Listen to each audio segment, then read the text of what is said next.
जी, good afternoon everyone. आज हम लोग सीपीसी के कुछ बचे हुए टॉपिक्स हैं, मैं वो उनको डिस्कस करूंगा।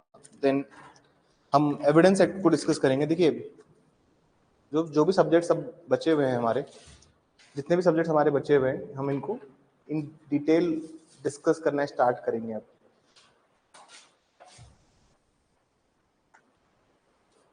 आपको एक्सेस दिया हुआ है मैंने, एक बार देखिए whether the class is started और नॉट, एक बार चेक कीजिए। क्लास चल रही है, ठीक है ठीक है, मत देखिए, आ गई स्टूडेंट आ गए। एक बार थोड़ी देर वेट करता हूँ, 2 minute, let the other people join. मैं स्टार्ट करता हूँ बताना।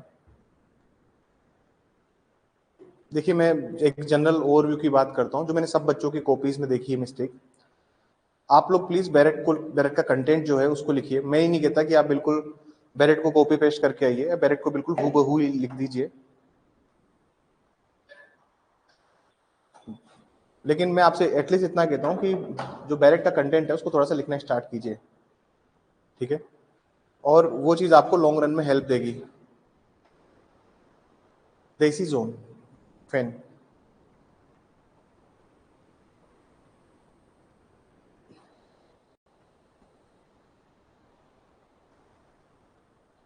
ठीक है?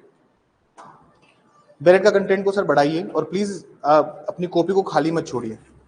जितना मैक्सिमम आप लिखेंगे उतना ही अच्छा स्कोर आपको मिलेगा। अब मैं धीरे धीरे बाकी फंडामेंटल्स की बात करता हूँ, बाकी चीजें स्टार्ट करता हूँ। लास्ट क्लास में थोड़ा सा I was not feeling well, क्योंकि लास्ट क्लास में थोड़ा एग्जॉस्ट हो गया था मैं, लेकिन आज मैं पूरा क्लास खींचूंगा, ठीक है? थोड़ा सा मेहनत करना स्टार्ट कीजिए और लास्ट के जो दिन बच रहे हैं इसमें 12 से 14 घंटे प्लीज पढ़िए। At least you have to study at a length.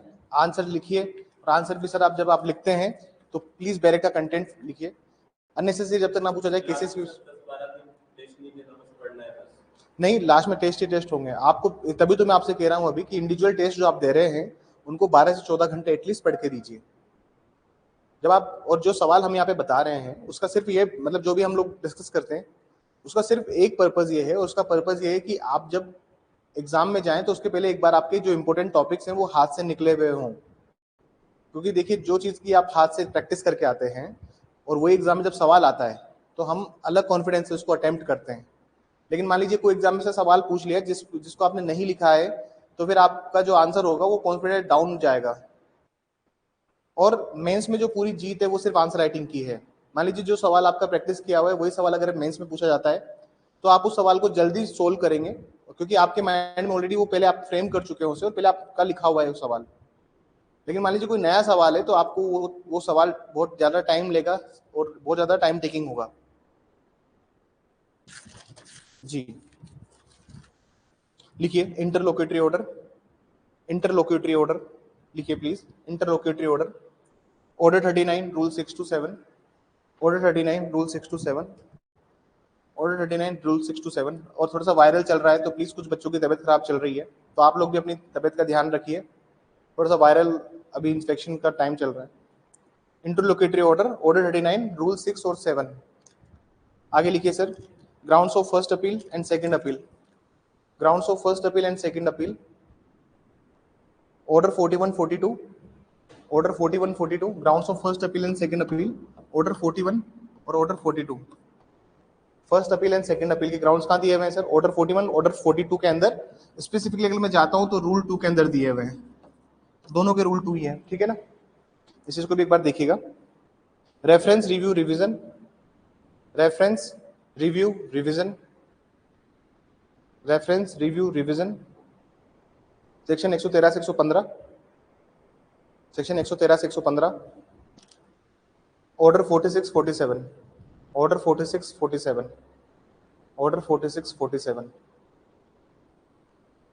Restitution, order 46 47, 113 से 115 तक। रेस्टिट्यूशन, प्रत्यस्थापन, रेस्टिट्यूशन प्रत्यस्थापन सेक्शन 144, रेस्टिट्यूशन प्रत्यस्थापन 144, 144, 151, 151 इनहेरेंट पावर, अंतर्निहित शक्तियां, 151, 151, 151 अंतर्निहित शक्तियां, indigent person, order 33, indigent person, order 33। ये सवाल जो है इंडिजेंट पर्सन अगर ये आएगा ऑर्डर 33 का तो ये 3 नंबर में आएगा, that who is indigent person.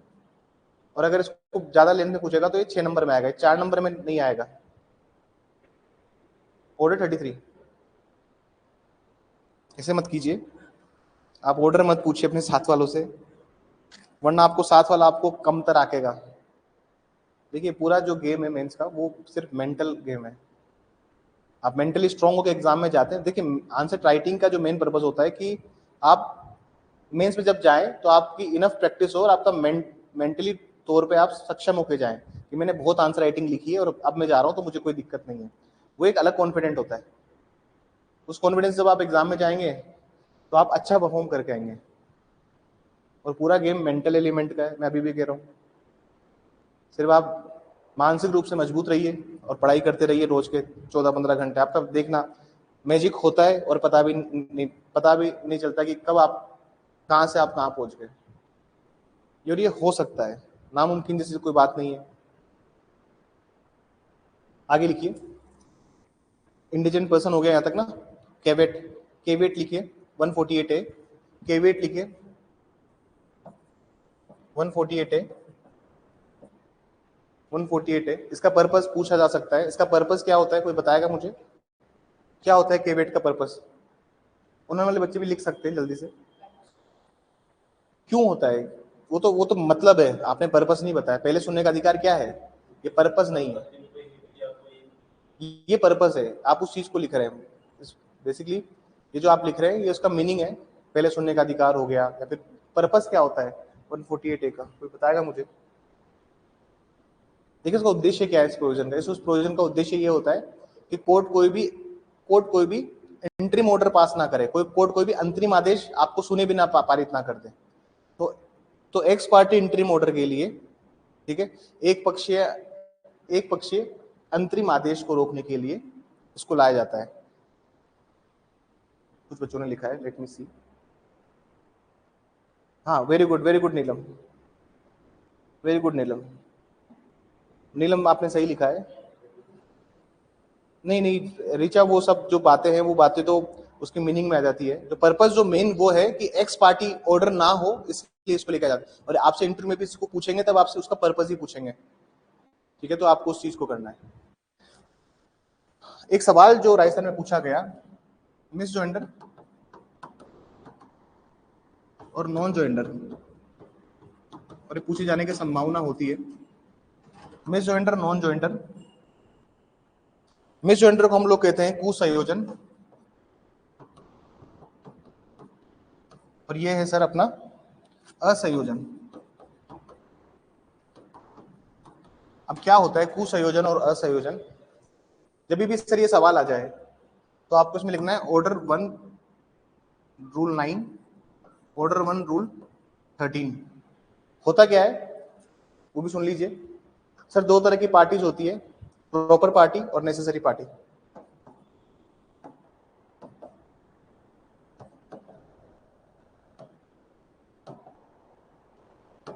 मेरे को सीपीसी इतना पसंद है क्योंकि मैं चाहता हूँ हर एक टॉपिक पे घंटों लेक्चर दूं, लेकिन आपके समय नहीं बिगाड़ना मुझे, क्योंकि आप लोग ऑब्वियसली जानते हैं इसलिए प्रीलिम्स निकाल के बैठे हैं। तो मैं भी नहीं चाहता आपको पढ़ाना, लेकिन कुछ चीजें ऐसी होती है जो आपको कंसेप्चुअली आपको थोड़ा सा और साउंड होने की जरूरत है। क्योंकि आंसर से मैं चेक करता हूँ तो मुझे पता लगता है कि बच्चे कुछ कहाँ पे मिस्टेक कर रहे हैं, कहाँ पे लैग कर रहे हैं। Rule of opportunity of being heard, ठीक है। देखिए प्रॉपर पार्टी को हम लोग कहते हैं उचित पक्षकार, उचित पक्षकार। और नेसेसरी पार्टी क्या होती है सर? आवश्यक पक्षकार। अब ये टॉपिक मैं इसलिए बता रहा हूँ क्योंकि आपको लिखते समय, इसका आंसर लिखते समय आपको दोनों पॉइंट भी समझाने पड़ेंगे कि कौन होते हैं प्रॉपर पार्टी, नेसेसरी पार्टी। शुरुआत ही यहाँ से होगी सबसे पहले। अगर ये सवाल आता है तो शुरुआत कहाँ से होगी? प्रॉपर पार्टी नेसेसरी पार्टी से होगी। आप सारे प्रोविजंस लिख दीजिए इसके रिगार्डिंग। उचित पक्षकार, आवश्यक पक्षकार, ये क्या होते हैं सर? उचित पक्षकार मतलब प्रॉपर पार्टी वो पार्टी होती है जिसके बिना एग्जीक्यूशन हो सकता है, जिसको जोड़ो मत जोड़ो कोई फर्क नहीं पड़ता। लेकिन नेसेसरी पार्टी, आवश्यक पक्षकार के बिना एग्जीक्यूशन नहीं हो सकता, निष्पादन नहीं हो सकता डिक्री का। अगर आपने ऑर्डर 1 रूल 1 या ऑर्डर 1 रूल 3, आपने ऑर्डर 1 रूल 1 और ऑर्डर 1 रूल 3 की परिस्थिति जो भी इसके अंदर दिया हुआ है कि कब कब आप प्लेंटिफ को जोड़ सकते हो, कब कब आप डिफेंडेंट को जोड़ सकते हो, मान लीजिए अगर ये कंडीशन फुलफिल नहीं हो रही थी और फिर भी आपने अगर पार्टी को जोड़ दिया है तो उसको क्या कहेंगे, मिस जॉइंटर। और अगर ऑर्डर वन रूल वन और ऑर्डर वन रूल 3 अगर ये फुलफिल नहीं, ये मान लीजिए फुलफिल हो रहा था और फिर भी आपने पार्टी को नहीं जोड़ा है तो ये क्या हो जाता है, नॉन जॉइंटर। मतलब अगर कंडीशन फुलफिल थी जी, कंडीशन फुलफिल हो रही थी और आपने नहीं जोड़ा तो आपने नॉन जॉइंटर किया है, और कंडीशन फुलफिल नहीं हो रही थी तो वो भी आपने जोड़े तो उसको मिस जॉइंटर हम कहेंगे।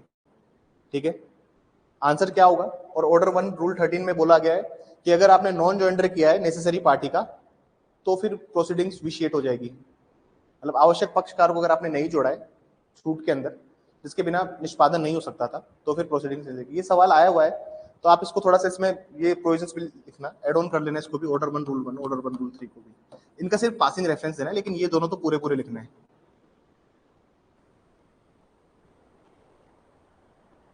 Last class I was not feeling very well तो इसलिए थोड़ा सा जल्दी मैंने छोड़ दिया, कभी कभी ऐसा होता है।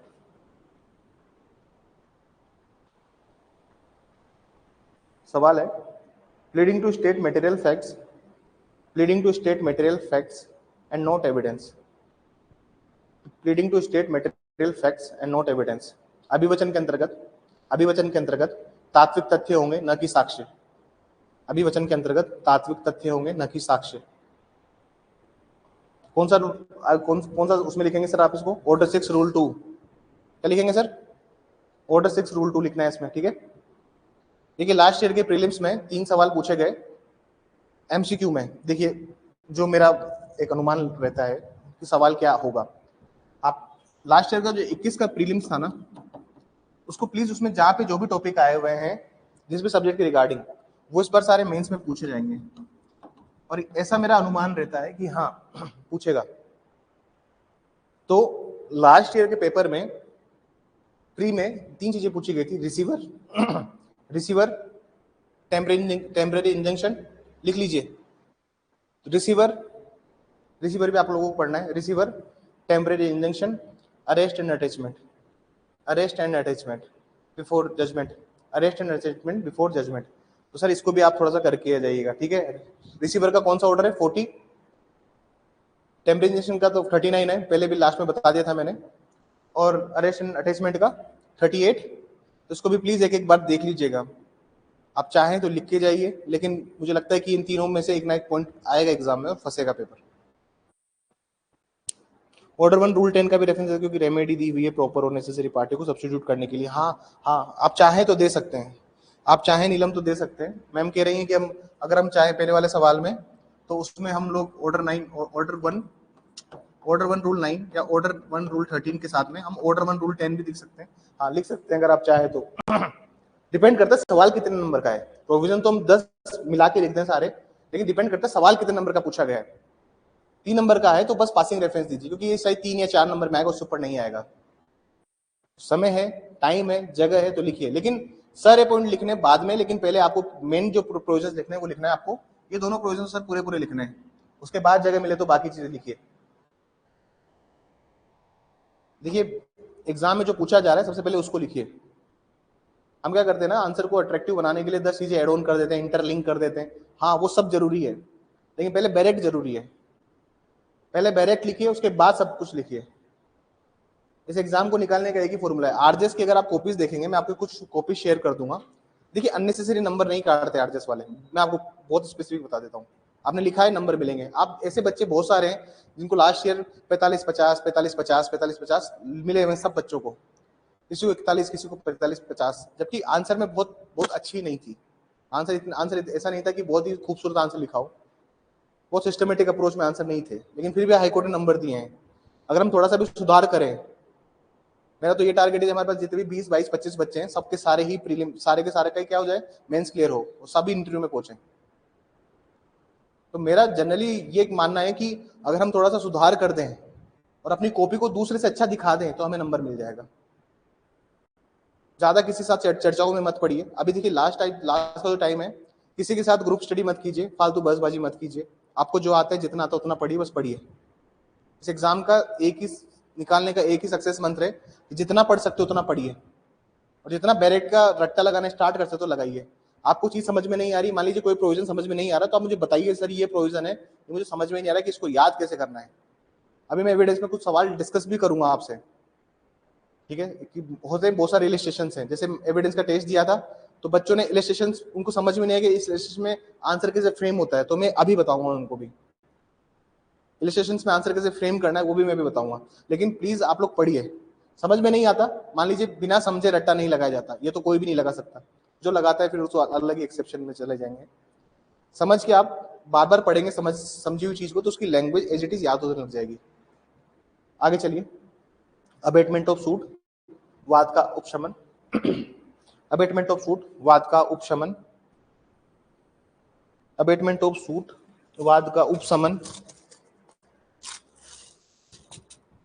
वाद का उपशमन। ऑर्डर 22, विड्रॉल, प्रत्याहरण, प्रत्याहरण। Order 23, summary procedure, summary procedure. Order 37, ठीक है। और लास्ट ईयर जो कुछ सवाल आए हुए हैं मैं उनको भी बता देता हूं आपको।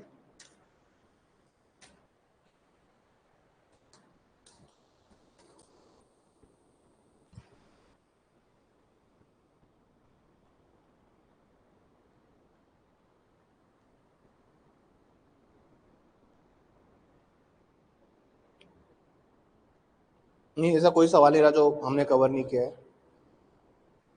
एक सेक्शन कर लीजिए आप, सेक्शन 74, सेक्शन 74,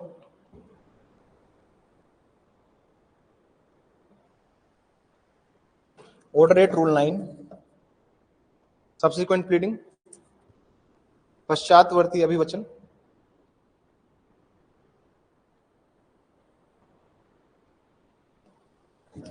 एक प्लीडर भी पूछा हुआ है इन्होंने एक साल में,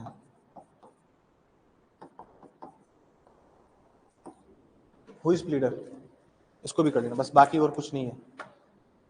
अराउंड मुझे लगता नहीं 40-45 सवाल के ऊपर लिखे होंगे हमने पूरे सीपीसी में, ऑलमोस्ट 40-45 के होंगे, उसके ऊपर नहीं है। तो 40-45, हाँ बस सीपीसी इतना ही है, उसके अलावा सीपीसी मत पढ़ना। उसके अलावा मत पढ़ना मतलब लिख लिख के मत पढ़ना, पढ़ना सब कुछ ही है सर, मैं आपको भी पहले बोल रहा हूँ, मैं कोई पेपर थोड़ी सेट करता हूँ जो बताऊंगा आपको। लिख लिख के तो सर इनको करना सर, आप जेन्युइनली अगर मैं आपको बताऊं, जैसे सीआरपीसी 3 पार्ट्स में हुआ है, अगर आप सिर्फ लिख लिख के भी पढ़ेंगे कुछ कुछ टॉपिक्स को और बाकी को आप सिर्फ रिवाइज भी करेंगे, उसमें भी आप एग्जाम निकाल लेंगे। चलिए एविडेंस में आते हैं अब हम।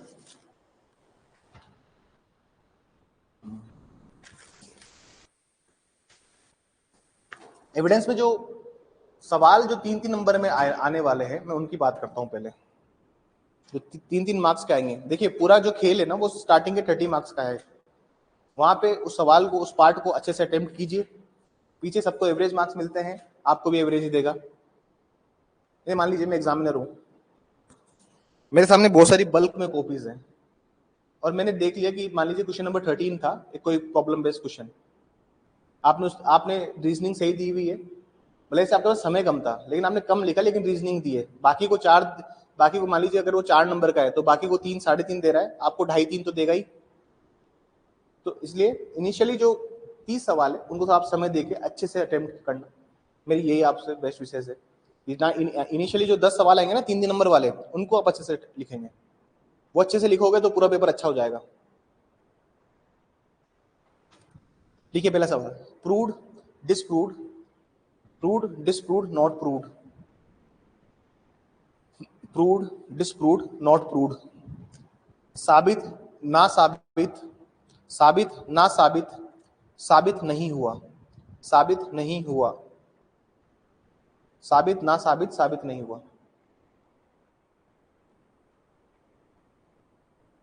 आगे लिखिए, relevancy oblique admissibility of, relevancy oblique admissibility are not co-extensive. इसमें क्या क्या लिखना है भी मैं बताता हूं सारे प्रोविजंस आपको। Relevancy oblique admissibility are not coextensive, relevancy oblique admissibility are not coextensive मतलब सुसंगता, सुसंगता ऑब्लिक ग्राह्यता, सुसंगता ऑब्लिक ग्राह्यता एक दूसरे के सहवर्ती नहीं है। सुसंगता ओब्लिक ग्राह्यता एक दूसरे के सहवर्ती नहीं है। देखिए सवाल आरजेस ने पूछा हुआ है और ये सवाल इंटरव्यू में भी बहुत सारे बच्चों से पूछा हुआ है। जो बच्चे इंटरव्यू गए हुए हैं इस बात से इत्तेफाक रखेंगे। इसमें क्या क्या लिखना है सर आपको? इसमें 136 आएगा सर। इसमें 165 का प्रोवाइजो आएगा। हाँ, इसमें 105 104 लिखना है आपको।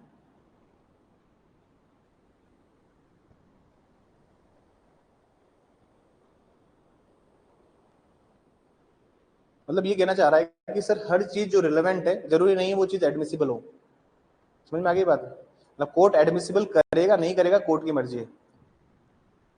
इसको वाइस वर्सा भी पढ़ सकते हैं कि हर चीज जो एडमिसिबल है वो रिलेवेंट हो। जरूरी है क्या? लेकिन जजमेंट जो आएगा 165 का प्रोवाइजो क्या कहता है कि जो जजमेंट आएगा वो सिर्फ किस पे आएगा सर?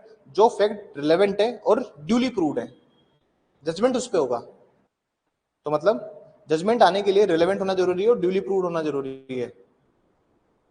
आप और 136 है और 104 है। जी मैम टाइप कीजिए प्लीज। हाँ जी बोलिए मैम। जी बोलिए अंशुला। सर सर 104 सेक्शन कैसे आएगा? जी मैं बताता हूँ इसको, मैं बताता हूँ, इसका भी जवाब देता हूँ।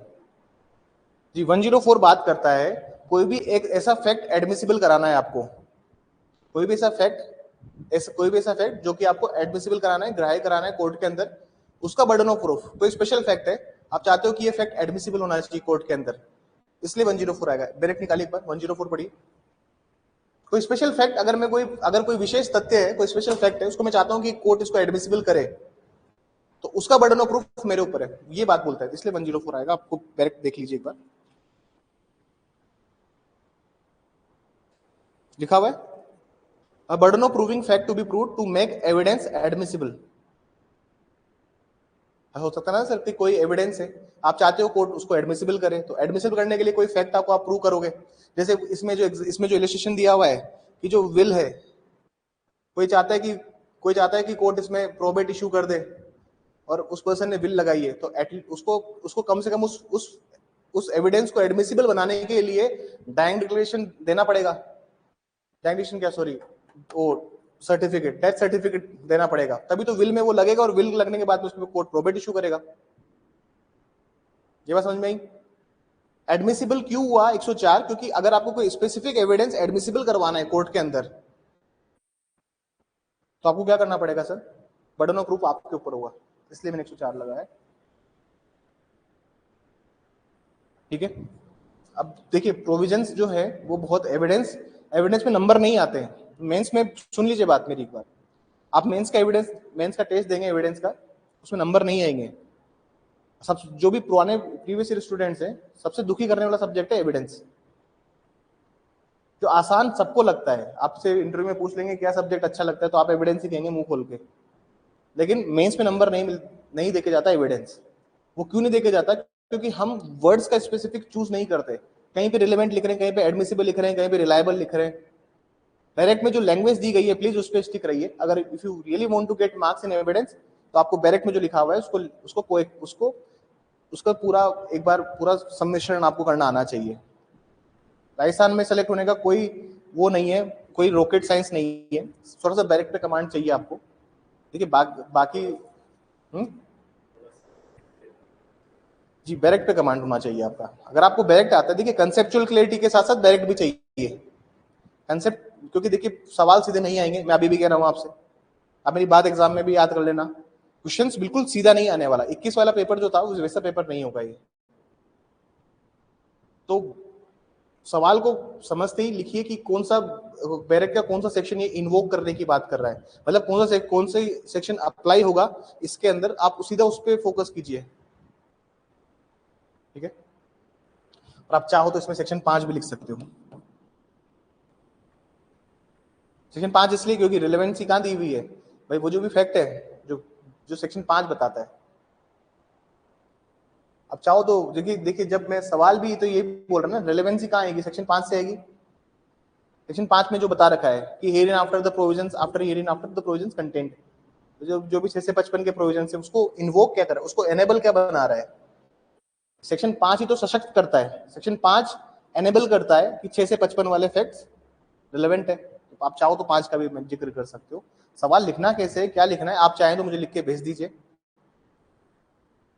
आगे लिखिए सर्कमस्टेंशियल एविडेंसेस, परिस्थिति जन्य साक्ष्य। ये बहुत ही आउटडेटेड टॉपिक है, आई डोंट नो ये पूछेगा भी नहीं पूछेगा, लेकिन एक बार पढ़ लेना है इसको, इसको लिखने की जरूरत नहीं है, बस एक बार पढ़ लीजिएगा कि क्या है सर्कमस्टेंशियल एविडेंसेस, परिस्थिति जन्य साक्ष्य क्या है, इसको लिख लीजिएगा। हाँ, नहीं नहीं नहीं, सेक्शन 14 नहीं है इसमें, इसमें कोई स्पेसिफिक सेक्शन नहीं है। सर्कमस्टेंशियल एविडेंसेस में फिर सेक्शन 6 सेक्शन 11 आता है। क्या आता है? 6 और 11।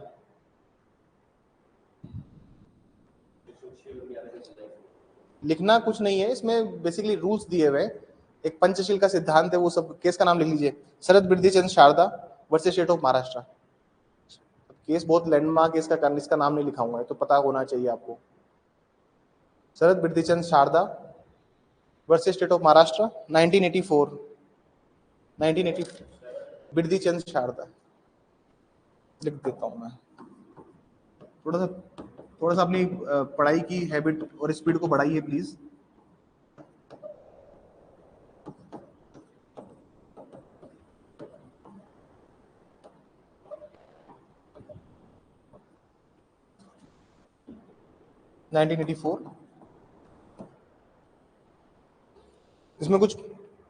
उसमें कुछ 5 रूल्स दिए हुए, उसको प्लीज लिख लीजिएगा, ठीक है। आगे चलिए, आगे नेक्स्ट लिखिए, difference between relevant fact and fact in issue. Difference between relevant fact and fact in issue. Difference between relevant fact and fact in issue. Difference between relevant fact and fact in issue.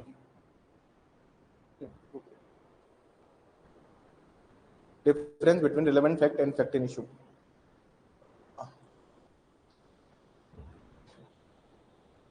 ठीक है, सुसंगत और विवादक तथ्य के मध्य अंतर, सुसंगत और विवादक तथ्य के मध्य अंतर, ठीक है। सवाल पूछा हुआ है, चांसेस है वापस पूछ लें, में शेल और कंक्लूसिव प्रूफ के अंदर अंतर, में शेल कंक्लूसिव प्रूफ के अंदर उपधारणा कर सकेगा,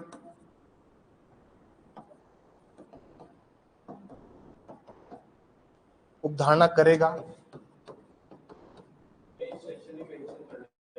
हाँ, सेक्शन जी एक बच्चे की कॉपी देखी मैंने, एक बच्चे की मेम की कॉपी थी, ये 19 में पूछा हुआ सवाल था, और उस कॉपी में मैंने देखा कि ये 6 नंबर में पूछा था सवाल, एंड मैम को 6 में से 6 मिले थे, क्योंकि मैम ने सारे सेक्शंस लिखे थे इनके साथ। डायरेक्ट तो लिखा ही, जहां पे भी सारे सेक्शन है मैं भी उस सारे सेक्शंस भी लिख देता हूँ।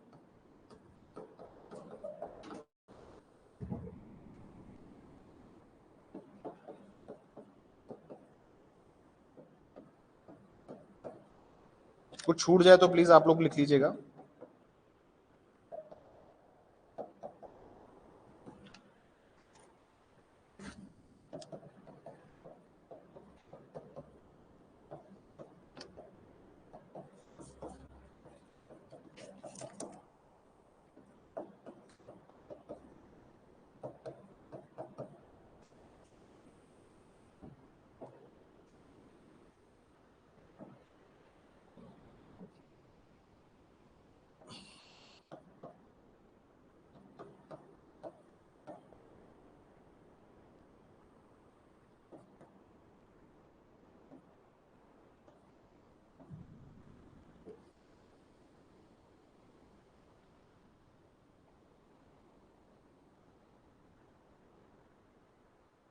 कुछ कुछ ऑथर्स 105 को भी मानते हैं, अब तुमको लिखना है तो लिखना, मतलब मत लिखना।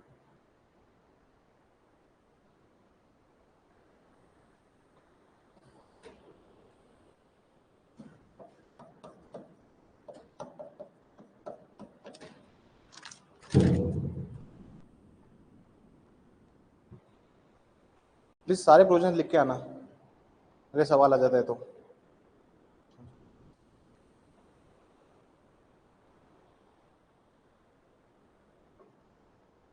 जल्दी लिखिए प्लीज। 85 है, 85 बी, 85 सी।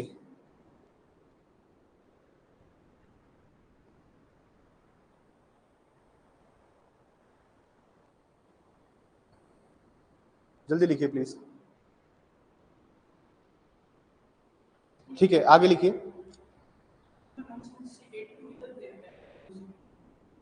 कौन सा? नहीं नहीं, D2 कंक्लूसिव ग्रुप कैसे हो सकता है? कंक्लूसिव ग्रुप तो सर 3 ही है।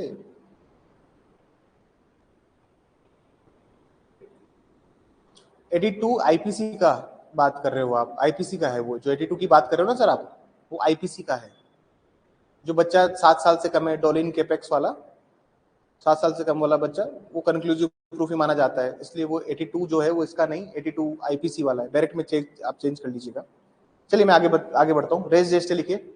रेस जेस्टे, रेस जेस्टे को रेस जेस्टे कहते हैं, ठीक है ना सर? सेक्शन 6 जो बात कर रहा हूँ मैं, रेस जेस्टे की बात कीजिए। रेस जेस्टे। अगला लिखिए रूल ऑफ बेस्ट एविडेंस। सर्वोत्तम साक्ष्य के नियम, सर्वोत्तम साक्ष्य के नियम या सर्वोच्च साक्ष्य के नियम। रूल ऑफ बेस्ट एविडेंस, इसमें लिखिए sir 165, 165, section 60, section 165, section 60, section 91, 92, section 91, 92, section 61 to 66, section 61 to 66, 311, 313 CrPC. सारे प्रोविजन में दोबारा लिख देता हूँ। 165, section 60, section 91, 92, section 61 to 66, 311, 313, order 16, rule 14। ये बहुत ओपन एंडेड आंसर होगा सर। 2 तरह के सवाल होते हैं एग्जाम में, 2 तरह के सवाल आते हैं। एक तो होते हैं सर क्लोज एंडेड, एक है ओपन एंडेड। ओपन एंड मतलब इसमें आप कुछ किसी भी कितना भी प्रोविजन लिखिए, ऐसे भी सवाल आ सकता है, ठीक है ना सर? कि रूल ऑफ बेस्ट एविडेंस क्या है, तो फिर वो जब वो बात बेस्ट एविडेंस की कर रहा है तो सारे प्रोविजन लिख के आना। 16, 14, order 18, 17।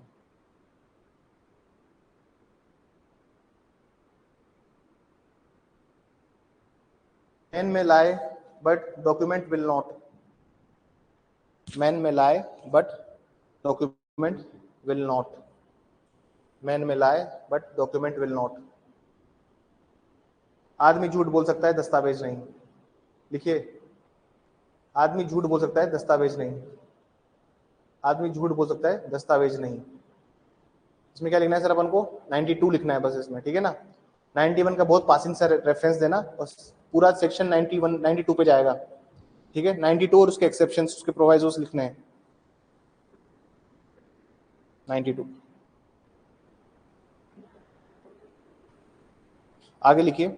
सेक्शन 7 और 8, इनके जो भी इलस्ट्रेशंस दिए हुए हैं, 8 के तो इलस्ट्रेशन बेसिकली इलस्ट्रेशंस वाले में सवाल अभी छेड़ना नहीं चाह रहा, लेकिन सेक्शन 8 के जो इलस्ट्रेशंस है ना सर, वो बहुत इंपॉर्टेंट है। सेक्शन 7, 8 ये आपको आने चाहिए। ये जजमेंट राइटिंग में भी आपको हेल्प करेंगे जब आप अप्रेजल ऑफ एविडेंस करेंगे, वे आपको वहां पे भी हेल्प करेंगे। तो प्लीज ये सेक्शन 7, 8 अच्छे से एक बार कीजिएगा। आगे लिखिए TIP, test identification parade. TIP, test identification parade, पहचान परीक्षण परेड, पहचान परीक्षण, पहचान परीक्षण परेड। इसमें लिखिए sir section 9, section 54A, section 291A,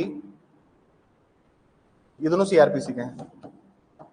जैसे 313 ये दोनों सीआरपीसी के थे वैसे ही।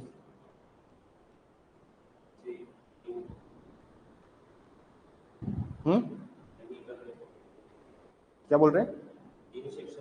हाँ, इसमें देखिएगा कि कहीं कहाँ पे किन परिस्थितियों में एग्जीक्यूटिव मजिस्ट्रेट ले रहे हैं, किन परिस्थितियों में जुडिशियल मजिस्ट्रेट या मेट्रोपॉलिटन मजिस्ट्रेट ले रहे हैं टीआईपी, ठीक है? टीआईपी के रिगार्डिंग एक केस भी पढ़ लीजिएगा, मुझे केस का नाम याद नहीं आ रहा। टीआईपी का एक केस जी, कोई भी बता दीजिए लैंडमार्क जजमेंट टीआईपी का, मेरे को नाम याद नहीं आ रहा अभी। टीआईपी में केस भी कभी कभी पूछ लेता है।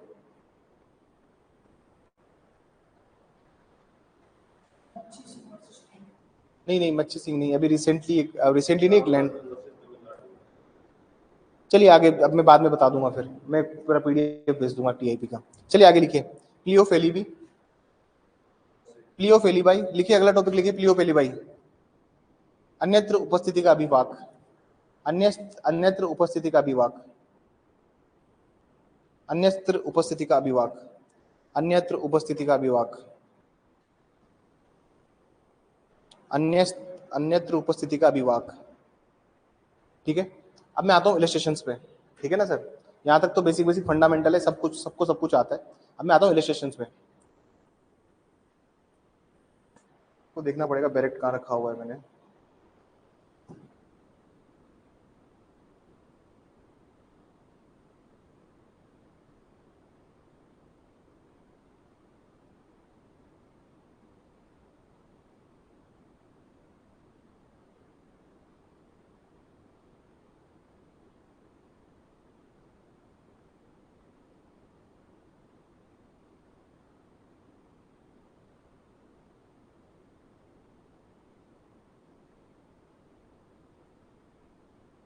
सेक्शन 14 के सारे इलस्ट्रेशंस बहुत ज्यादा इंपॉर्टेंट है, बहुत ज्यादा रिलेवेंट है। सेक्शन 14 के सारे इलस्ट्रेशंस देख के जाइएगा, लेकिन जो सबसे ज्यादा इंपॉर्टेंट इलस्ट्रेशंस है इसके, वो है सर ये लास्ट के 3। ठीक है सर, हाँ 3 इलस्ट्रेशन जो है इसके, ये सबसे ज्यादा रिलेवेंट है, और जिसका सबसे ज्यादा चांसेस है कि सवाल यहाँ से आएगा। एनओपी इलस्ट्रेशन सारे इंपॉर्टेंट है सेक्शन 14 के। देखिए इलस्ट्रेशन कौन कौन सेक्शन के इंपॉर्टेंट है। सेक्शन 8 के इलस्ट्रेशन इंपॉर्टेंट है, सेक्शन 9 के इलस्ट्रेशन इंपॉर्टेंट है, सेक्शन 14 के इंपॉर्टेंट है, सेक्शन 43 के इलस्ट्रेशन इंपॉर्टेंट है। यहाँ से एक आधा सवाल डेफिनेटली आएगा, मतलब आएगा तो आएगा बस। अब देखिएगा, सेक्शन 8, 9, 14, 43 इनके इलस्ट्रेशन इंपॉर्टेंट है। एक सेक्शन 15 के इलस्ट्रेशन ज्यादा टफ नहीं है, तो पूछने के चांसेस इसके कम है। 15 के चांसेस कम है कि यहाँ से पूछा जाए कोई इलस्ट्रेशन।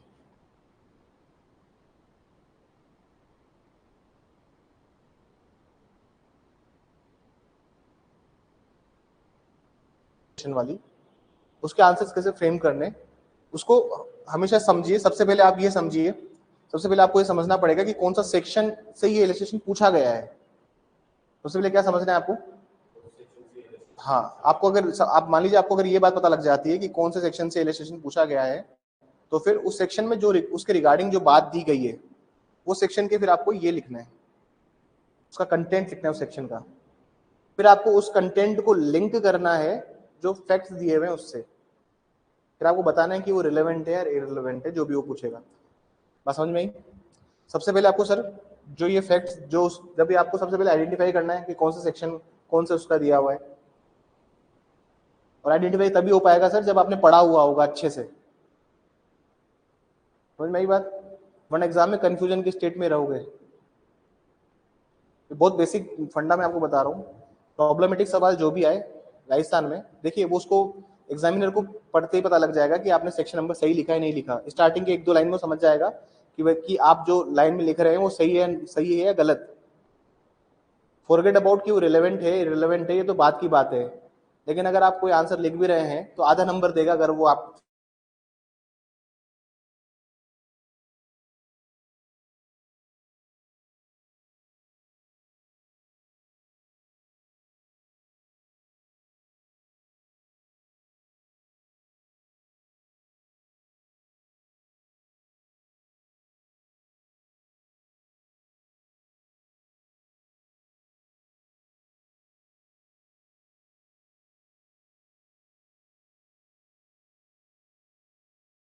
इलस्ट्रेशन सबको दुखी किया इन्होंने। लेकिन बच्चे तो, आधे बच्चे तो रट के बैठे हैं इनको। प्रीलिम्स के टाइम पे रट्टा मार लेते हैं कि चलो ठीक है हमारा काम पड़ जाएगा, लेकिन मेंस में कैसे बचोगे। आ जाइए 43 के इलस्ट्रेशन निकालिए, 43 के इलस्ट्रेशन।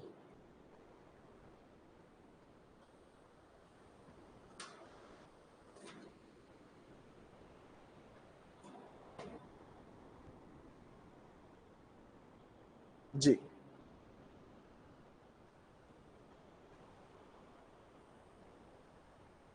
अभी मैंने एक एग्जाम में सवाल दिया था, वो ये वाला था, सी वाला।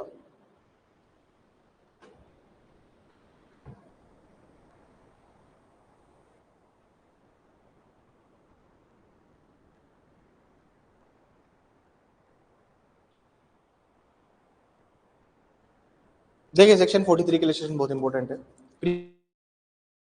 लगाना होता है, मेंस में नहीं चल पाएगा और नंबर नहीं आ पाएंगे। तुम आइडेंटिफाई भी कर लोगे तो क्या लिखोगे, ये तो लिखना ही है 40, 41, 42। सवाल होता है यहां से शुरू, जैसे आपने लिखा the moment you right about, ये नहीं देगा मुझे लिखने, नहीं मुझे नहीं लिखना भाई।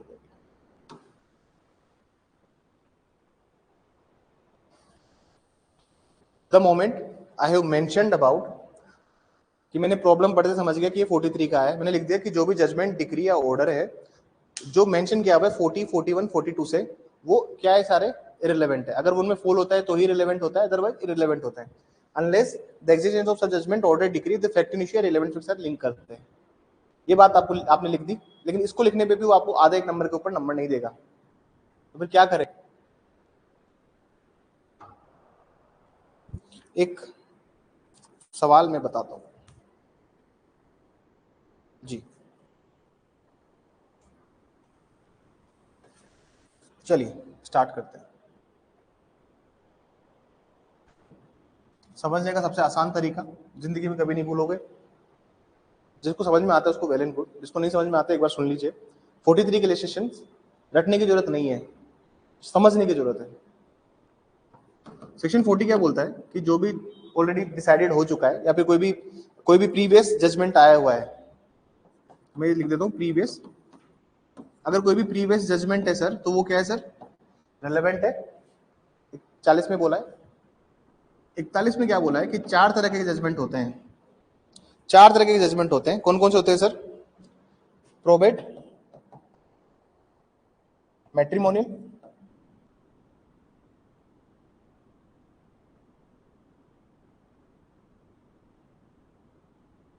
एडमिरल्टी। अगर मान लीजिए ऑलरेडी इस पे जजमेंट आया हुआ है तो ये चीज रिलेवेंट है।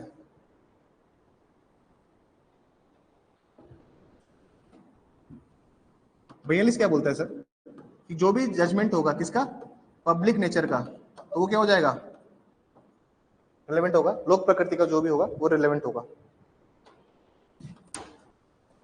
और सेक्शन 43 क्या बोलता है सर, 43 बोलता है कि 40, 41 और 42 के अलावा कोई भी जजमेंट रिलेवेंट नहीं है, एक्सेप्ट जिसमें रिलेवेंट फैक्ट या फिर फैक्ट इन इशू ना हो, ये होगा। अब ये 4 कंडीशंस हैं। आपको सर जब भी कोई ऐसा इलस्ट्रेशन आएगा 43 का, जब आप पढ़ेंगे तो आपको पता चल जाएगा कि कौन सेक्शन का इलस्ट्रेशन है। आपको मेंशन करना है क्योंकि देखिए जो भी प्रॉब्लम दी हुई है, आप 43 निकालिए एक बार, मैं आपको एक एक इलस्ट्रेशन समझा देता हूँ।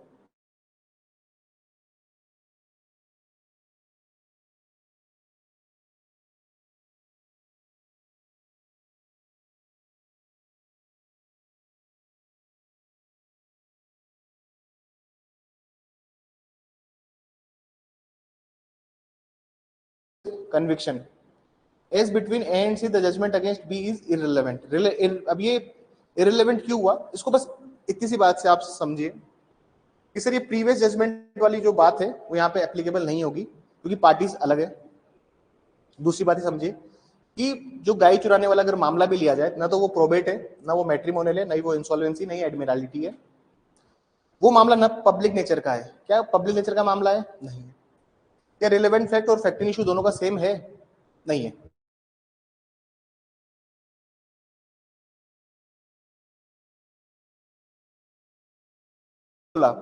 आप सिर्फ ये 4 डायग्राम को ध्यान में रखिए और जब भी आपका 43 का इलस्ट्रेशन कोई भी आ जाए तो 40 को भी बताइए, 41 को भी बताइए, 42 को भी बताइए और 43 को भी बताइए। आप बताइए कि in the given problem the problem is not related to the previous judgment, hence section 40 would not apply। आप लिखिए कि in the given problem section 41 would not apply, in the given problem section 42 is not apply because it is not a matter of public nature।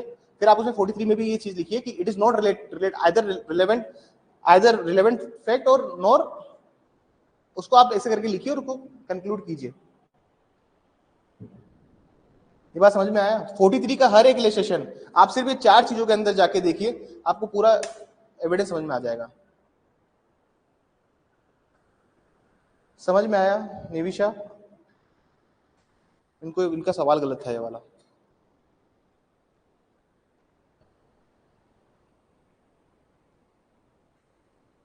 देखिए मुझे हर एक बच्चे का ध्यान रहता है, मैं हर एक बच्चे की कॉपी चेक करता हूँ।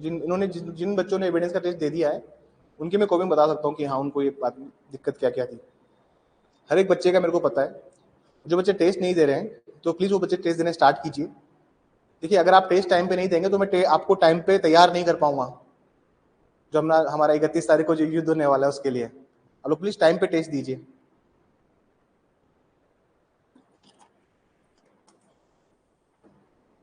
चले आगे।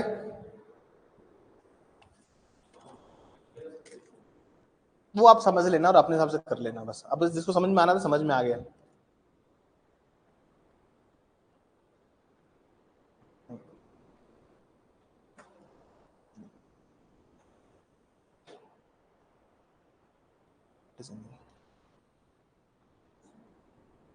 चलिए आगे चलते हैं। आप सवाल लिखिए, सवाल लिखिए। एक्ट, सवाल लिखिए please. Act oblique statement, act oblique statement oblique writing, writing of one conspirator, of one conspirator, of one conspirator can be used against, one conspirator can be used against, can be used against, can be used against another conspirator, another conspirator। Hindi में लिखेंगे please. किसी षड्यंत्रकारी का, किसी षड्यंत्रकारी का, किसी षड्यंत्रकारी का कार्य कथन, किसी षड्यंत्रकारी का कार्य ओब्लिक कथन ओब्लिक लिखित, लिखित ओब्लिक लिखित अन्य षड्यंत्रकारी के विरुद्ध उपयोग में किया जा सकता है। अन्य षड्यंत्रकारी के विरुद्ध उपयोग में किया जा सकता है। कौन सेक्शन आएगा इसमें? हाँ 10, वेरी गुड। सर क्या सेक्शन लिखना है इसमें? आपको सेक्शन 10 लिखना है सर इसमें, ठीक है? फिर याद रखिएगा, ठीक है? सेक्शन 10 मेंशन करना है। और बैरेट प्लीज रट्टा होना चाहिए आपका। मैं रटने पे जोर नहीं देता, लेकिन सर आरएसएस बनना है तो बैरेट की अप्रोच अपनानी पड़ेगी आपको। ठीक है सर, बैरेट के, क्योंकि देखिए सर जब आप बहुत सारी बार पढ़ लेते हैं, बहुत सारी बार एक ही चीज को पढ़ते हैं तो आपको रटना स्टार्ट होना, ऑटोमेटिक याद होना स्टार्ट हो जाता है। मैं तो बिल्कुल भी रटने में एक्सपर्ट नहीं हूँ, मैं अपना बताऊं तो मैं अपनी बताऊं तो मैं तो बिल्कुल रटने में एक्सपर्ट नहीं हूँ, लेकिन हाँ मैंने बहुत सारी बार चीजों को पढ़ लिया है तो मुझे बैरेट की जो प्रोविजन है वो मेरे को याद है, इसमें क्या प्रोविजन दिया हुआ है। देखिए अगर रटने में एक्सपर्ट होता तो मैं कभी भी 43 को अगर मैं रटने जाता तो ये चीज कौन सिखाता मुझे कि आपको चारों को गोज करना है, उसको एक बार मूल्यांकन करना पड़ेगा चारों सेक्शंस में। देखिए ये बात किसी ने सिखाई नहीं है, खुद ने सीखी कि हाँ यार चारों का देख लो, नहीं होता है तो वो रिलेवेंट है। आप ये बात देखेंगे हमेशा जब भी आप रटने के पीछे भागेंगे लो के अंदर, तो आप रट के प्रीलिम्स निकाल लेंगे, मेंस नहीं निकाल पाएंगे। सब रटने वालों का मेंस नहीं क्लियर होता है। आप कितने भी एक्सपर्ट क्यों ना हो रटने में, समझने की अंडरस्टैंडिंग में आनी चाहिए। सवाल क्या पूछना चाह रहा है, आपको क्या लिखना है, वो बेसिक अंडरस्टैंडिंग दोनों का जब कॉम्पैक्ट होता है तब राजस्थान में आदमी जज बनता है। लिखिए, लिखिए आगे, लिखिए आगे। Difference between admission and confession, difference between, difference between admission and confession, difference between admission and confession, confession to police officer, confession to police officer, confession to police officer, police अधिकारी को दिया गया, पुलिस अधिकारी को दी गई संस्वीकृति, police अधिकारी को दी गई संस्वीकृति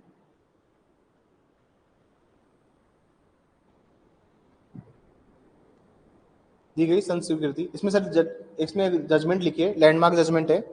राजकुमार करवाल,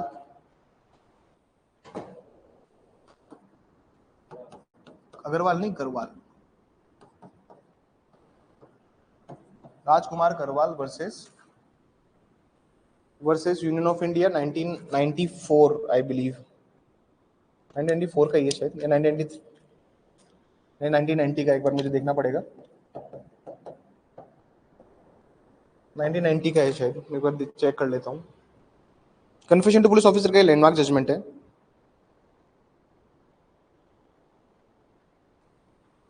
यस इट इज 1990।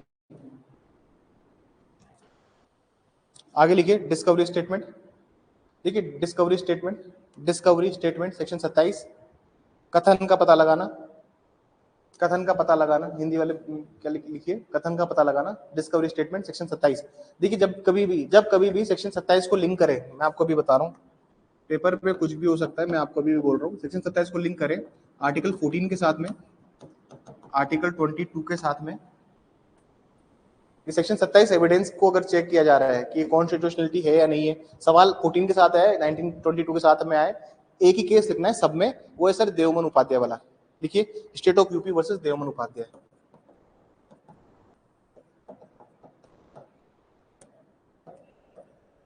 ये सवाल अगर आएगा तो केस लो के साथ ही आएगा। Upadhyay, this is 1960 supreme court.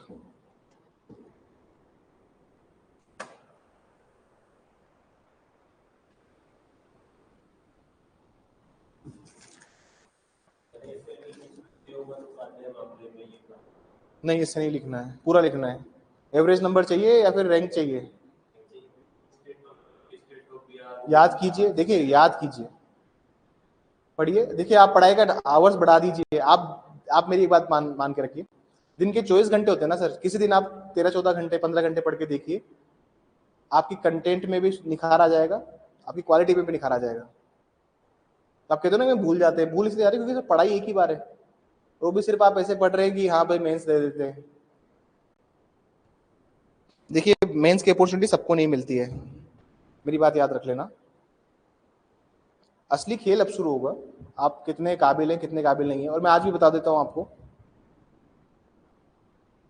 बुराई नहीं करनी चाहिए राजस्थान के बच्चों की, बुराई नहीं करनी चाहिए राजस्थान के बच्चों की, लेकिन वास्तविकता यह है कि यहाँ पे प्रीलिम्स ओरिएंटेड पढ़ाया जाता है राजस्थान में, प्रीलिम्स के मद्देनजर देखते हुए पढ़ाया जाता है और बैरेक्ट से कोसों दूर रखा जाता है बच्चों को। ये बहुत ही एक हार्श रियलिटी है। मुझे नहीं अच्छा लगता कि अपने स्टेट की मैं कोई बात कहूँ, लेकिन जो वास्तविकता है वो है। और मैं इससे मुझे कोई वो भी नहीं लगता कि हाँ कह दिया तो कह दिया, बोल दिया तो बोल दिया सर, कोई फर्क नहीं पड़ता, लेकिन ये वास्तविकता है।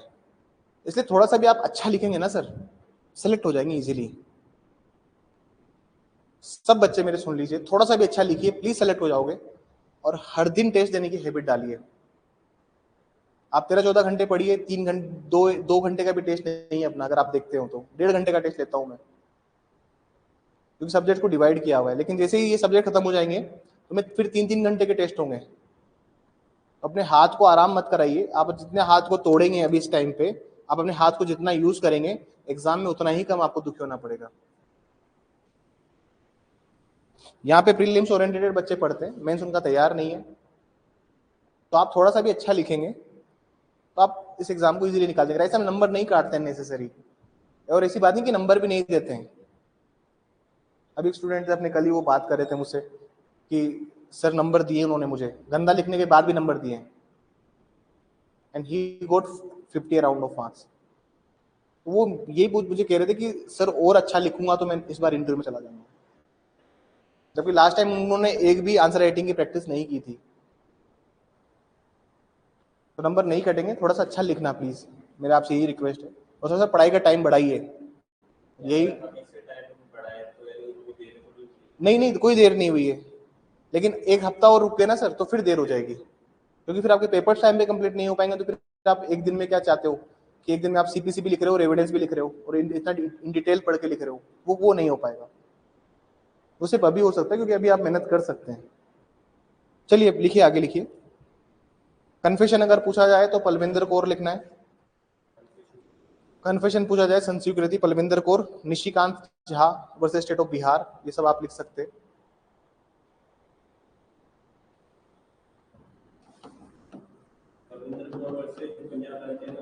जी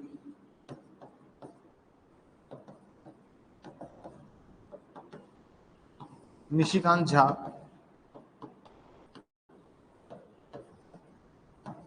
देखिए मैं लैंडमार्क जजमेंट इसलिए लिखा रहा हूँ, मैं लैंडमार्क जजमेंट इसलिए लिखा रहा हूँ कि कॉपी चेक करते हैं आपके आरजेस और एडीजे, जो भी एडीजे होते हैं वो कॉपी चेक करते हैं। उनके टाइम के जो लैंडमार्क है आप उनको लिखोगे, जाना पहचाना जजमेंट अगर लिखा मिलता है टॉपिक में तो वो मार्क्स देता है।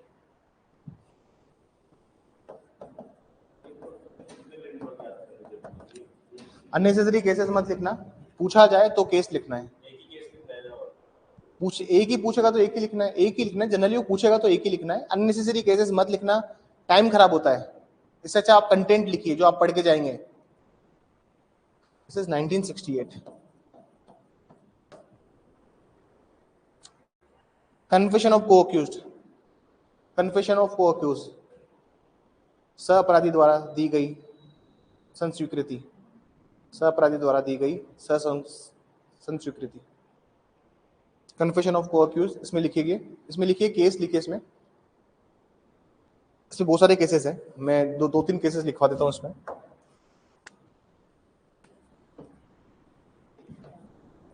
भोबनी Sahu versus king emperor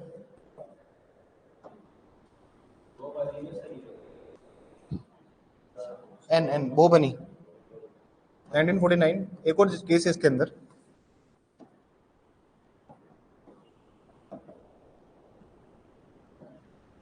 हरीप Kurmi versus state of Bihar,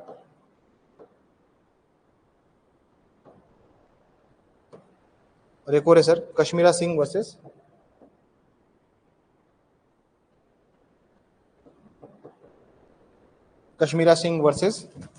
state of MP. थोड़ा सा बचा,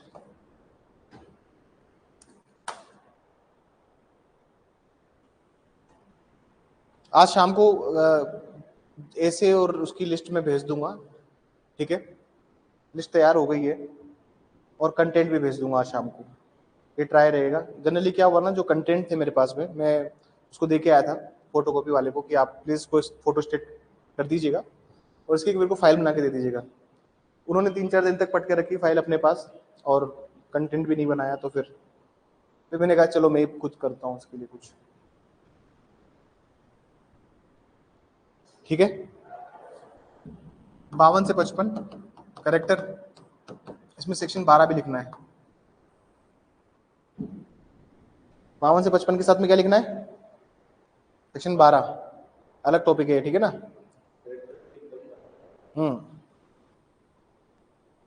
चलिए अब आते हैं कुछ बड़े टॉपिक्स पे जिनसे कुछ बड़े नंबर का सवाल बनने का चांसेस है। अब उनको स्टार्ट करते हैं।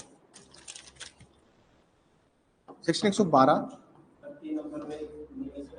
हाँ 3 नंबर में से इन्हीं में से कुछ आएगा, 3 नंबर 4 नंबर, हाँ बड़े से नहीं। कन्फेशन एडमिशन का डिफरेंस 6 नंबर में वो पूछ सकता है, ठीक है। अभी देखिए पूछा कुछ भी जा सकता है, मैं तो आपको वैसे बोल रहा हूँ, पढ़ना सब कुछ ही है। चलिए 112 में लिखिए भवानी प्रसाद जैना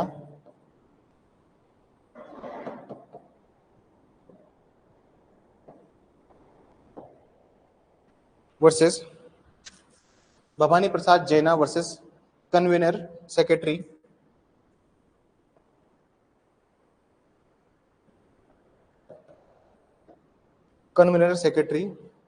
Orissa state commission for women.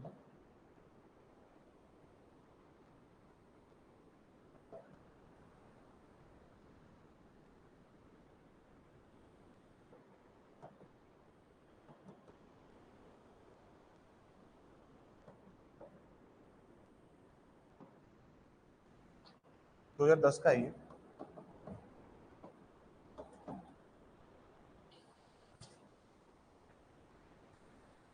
इसको ओरूल कर दिया जजमेंट को ना, जजमेंट को ओरूल कर दिया है, लेकिन तुम लिखना इसको अगर आए तो। सवाल ये था, इस सवाल इस केस में एक राजस्थान के चीफ जस्टिस कौन रहे? आर एम लोढ़ा साहब रहे शायद ना chief justice, last chief justice वही थे राजस्थान से जो थे, justice R M Lodha, chief justice R M Lodha, उनका था जजमेंट। और इसको ओरूल कर दिया, इसको ओरूल कर दिया 2014 में, दूसरा जजमेंट। इसको जिसने ओरूल किया, जजमेंट में बोला गया पहले वो सुन लीजिए सर। इसमें कहा गया, सवाल ये था कि क्या, मान लीजिए क्या आप लोग कहते हैं कि 112 में आप एविडेंसेस नहीं लेंगे, आप लोग कहते हैं 112 में हम एविडेंस लेंगे क्योंकि वो कंक्लूसिव प्रूफ है, क्या मेडिकल साइंस के एविडेंसेस भी नहीं लिए जाएंगे? सवाल ये था, ठीक है। तो इसमें आर एम लोढ़ा सर ने बोला था कि अगर कोई भी चीज किसी को अगर बास्टर्डाइजेशन की तरफ धकेल रही है तो हमें कोई एविडेंस नहीं लेनी चाहिए, इससे सोसाइटी का बैलेंस खराब हो जाएगा, उनका ही कहना था। लेकिन 2014 में जजमेंट आया, वो लिखिए 2014 वाला जजमेंट क्या था, उसको भी लिखवाता हूं मैं। 2014 में जजमेंट आया, नंदलाल वासुदेव बड़वायक,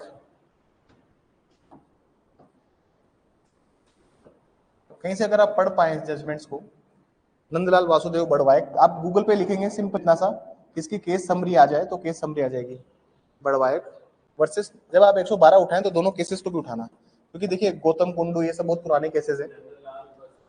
वासुदेव बड़वायक, वी वी ए वी, अरे ये ई है वी है, लता नंदलाल बड़वायक 2014। और सुप्रीम कोर्ट ने इस केस में साफ बोला कि अगर सच्चाई को प्रिवेल, अगर मतलब ट्रुथ प्रिवेल करने के लिए अगर मेडिकल एविडेंसेस लिए जा सकते हैं तो फिर लेंगे मेडिकल एविडेंसेस, फिर उससे फर्क नहीं पड़ना चाहिए कि सोसाइटी का क्या है। नहीं लिख सकते, नहीं लिख सकते। हरसोरा वर्सेस हरसोरा, बच्चे लिखते हैं डोमेस्टिक वायलेंस के केसेस में, हरसोरा वर्सेस हरसोरा, तो कुसुम पी हरसोरा, नरोत्तम लाल पी हरसोरा, हीरा लाल पी हरसोरा, उसका पूरा नाम ही लिखना है। तुम देखिए एवरेज मार्क्स लाने तो लिखिए, फिर ये मत कहना सर 10 नंबर कम पड़ गए, 15 नंबर कम पड़ गए सर मेंस इंटरव्यू में जाने से। मतलब अपना ट्रेडिशनल मेथड नहीं चेंज करेंगे, एग्जाम का दायरा टफ होता जा रहा है, तो आपको थोड़ा सा और स्मार्ट रहना पड़ेगा मेहनत करने में। बहुत पुराने केसेस हो गए सर ये, आप लिखिए उसको, नहीं उसको खुश करने के लिए, उनको मतलब एग्जामिनर को खुश करने के लिए लिख सकते हैं, लेकिन कुछ अच्छा भी लिख सकते हैं। हटके तो कॉपी दिखानी है ना, तो हटके भी तो आप कॉपी दिखा सकते हो अपनी। और क्या पता कल कोई सवाल ही आ जाए, क्या एक 112 की प्रिजम्पशन को, क्या 112 की उपधारणा को, 112 की उपधारणा को क्या साक्ष्य के माध्यम से थोड़ा जा सकता है? कल को सवाल ही बन के आ जाएंगे, उसमें क्या लिखेंगे फिर आप? गौतम कुंडू, रोहित शेखर, यही लिखना पड़ेगा ना, दो केसेस। इसमें कोर्ट ने बोला कि अगर ट्रुथ को प्रिवेल करना है आपको तो फिर आपको मेडिकल एविडेंसेस लेने पड़ेंगे, उससे फर्क नहीं पड़ता कि आप क्या उसका हो रहा है। आप सिंपल जाके गूगल पे आप इसकी समरी को पढ़ लीजिए, मैं ये नहीं कह रहा कि पूरा जजमेंट पढ़िए, कोर्ट ने क्या बात बोली आप उसको पढ़ सकते हैं।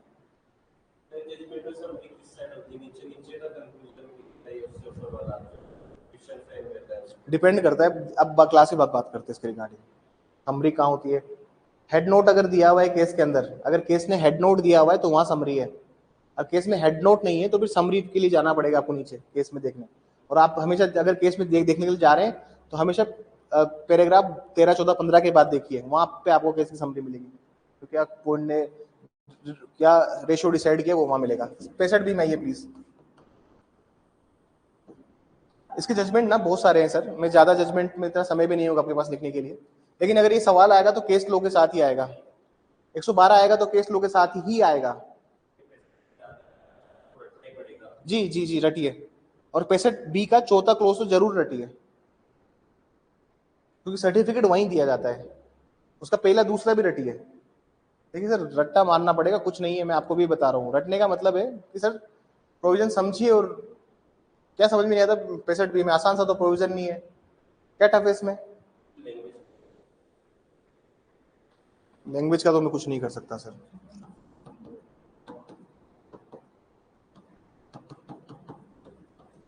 अर्जू पंडित राव खोटकर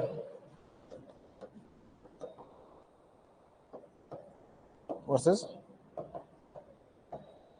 कैलाश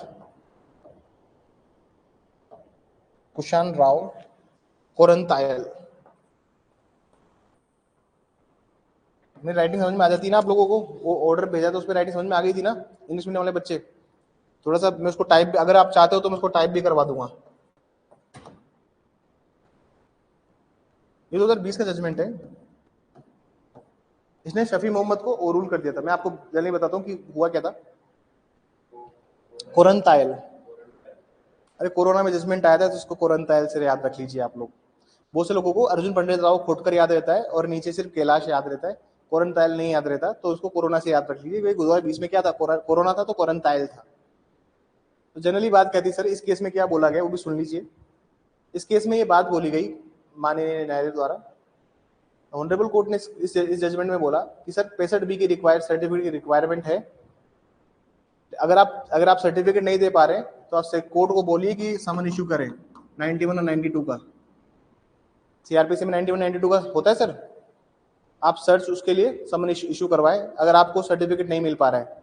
देखिए मान लीजिए अगर कैमरा, आप मान लीजिए झगड़ा हुआ है, सुन लीजिए एक बार, झगड़ा हुआ है दो पड़ोसियों के बीच में।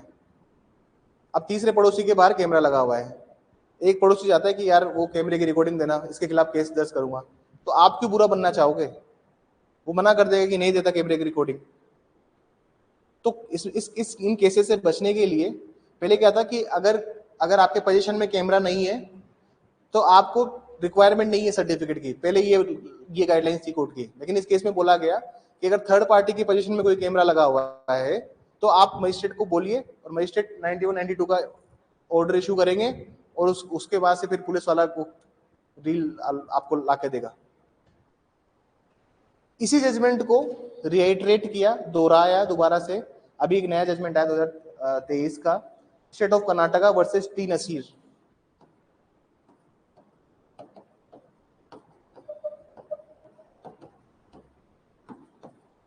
Versus T Nasir alias Nasir. ये 2023 का जजमेंट है। सेम बात बोली है कि हाँ रिक्वायरमेंट है सर्टिफिकेट का। ये दोनों सवाल अगर आएंगे तो उसमें आएंगे, केस लो के साथ ही आएंगे। @ नहीं होता, सिर्फ 8 होता है। अलियास, ये अलियास वाला वो है, @ नहीं है, ये अलियास उर्फ। तुम हिंदी मीडियम वाले बच्चे उर्फ लिख लीजिए इसको, उर्फ।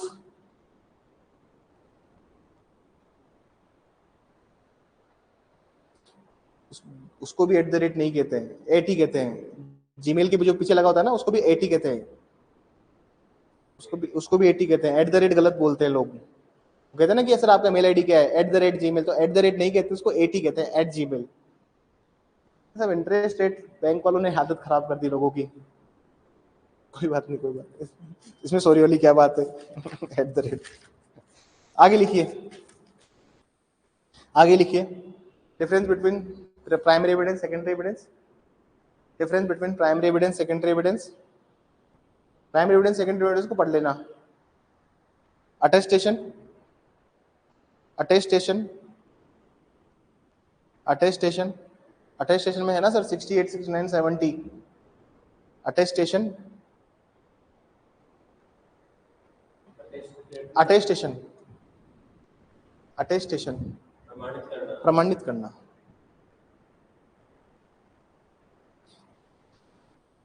एक सेक्शन 95 और 96 के इलस्ट्रेशंस देखना प्लीज। छोटे इलस्ट्रेशन है लेकिन कंफ्यूज करने वाले इलस्ट्रेशन है। सेक्शन 95 और 96 के इलस्ट्रेशंस देखना, ये पूछा जा सकता है।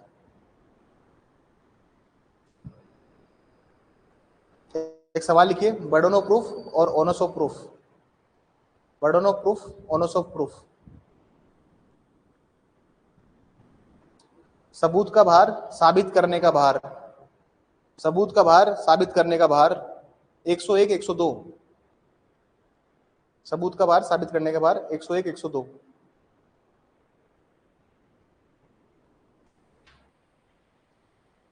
Abetment of suicide by married woman, abetment of suicide by married woman, abetment of suicide by married woman, abetment of suicide by married woman, married woman,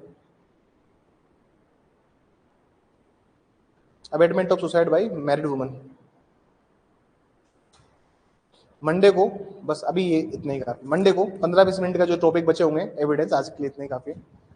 Monday को, हाँ जी, नहीं क्लास नहीं है, टेस्ट है। ये पढ़ने के लिए तो टाइम दूंगा ना, क्या आपको क्लासेस ही देता रहूंगा क्या? पढ़ने के लिए टाइम दूंगा और मंडे से ऐसे राइटिंग स्टार्ट हो रहेगी, ठीक है? ऐसे राइटिंग की एक फॉर्मली क्लास होगी। हिंदी में क्या मिस्टेक होती है, करते हैं कहाँ पे आता है, नहीं है कहाँ आता है, छोटी की कहाँ आता है, बड़ी की कहाँ आता है। अब जब हिंदी में लिखेंगे तो उस चीज को हम लोग एड्रेस कर देंगे। बहुत रिलेवेंट सब्जेक्ट मैटर और कंटेंट मैं आपको देने वाला हूँ। इसको फॉरवर्ड करो मत करो आपकी इच्छा है, करोगे तो अपना पेड़ पाँव पे कुल्हाड़ी मारोगे, लेकिन the content I am giving you वो सिर्फ 2-2.5 साल की मेरी पूरी मेहनत है, जो हर दिन अखबार की कटिंग काटना, कुछ अच्छा आर्टिकल देख कर रख लेना, आपको बहुत हेल्पफुल रहेगा वो। ठीक है, मंडे को उसकी क्लास होगी, मंडे को टीपीए भी खत्म होगा। ठीक है, मंडे को टीपीए और एविडेंस का थोड़ा सा 10-15 मिनट का जो पोर्शन बचा है। ठीक है, आज के लिए इतना ही है। ठीक है, दैट्स ऑल फॉर टुडे। और जो बच्चे टेस्ट नहीं दे रहे हैं तो प्लीज थोड़ा सा मेहनत कीजिए। नहीं, नाम नहीं बताएंगे, किसी का नाम डिस्क्लोज नहीं है। क्या पता वो बच्चा साइलेंटली मेहनत कर रहा हो, फिर एंड ऑफ द डे वो एक ही दिन में 3-3 टेस्ट दे ले। हर बच्चे की पोटेंशियल अलग है। चलिए, that's all for today, thank you everyone.